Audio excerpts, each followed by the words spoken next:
April is Organ Donation Month. Every 10 minutes, another person is added to the transplant waiting list. Following the death of her son, Cheryl Hazer wrote a book, Walking at the Speed of Light, reflecting on the process of grieving as well as championing organ donation. I got to sit down with her and hear a little bit more about this. The book begins with the death of our youngest son, Josh. Josh died of brain injuries sustained in a rollover accident. He was our gentle giant.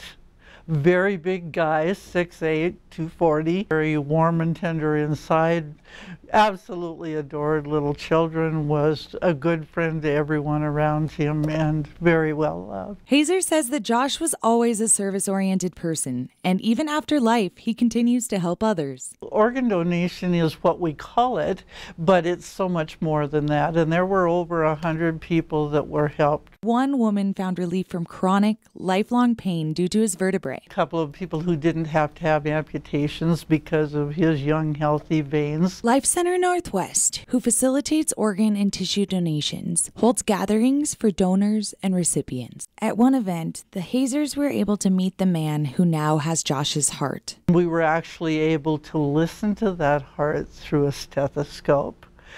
What an amazing moment. I first heard that heartbeat on a fetal monitor long before Josh was born. Hear that heart beating in another man's chest, and to know that he had received life back. That man now lives a happy, healthy life with a little girl.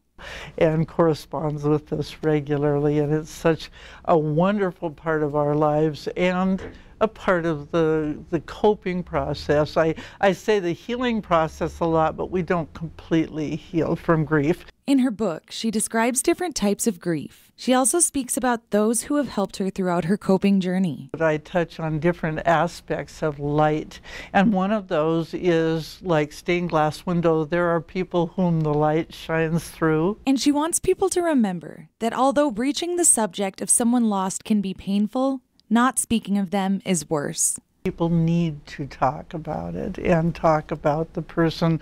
All of those things reminds us that their influence is still very alive in the world. So thankful for Josh and for the time that we did have with him.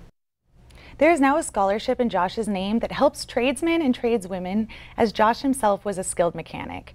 Life Center Northwest can be reached at 877-275-5269, or for more information, visit their website.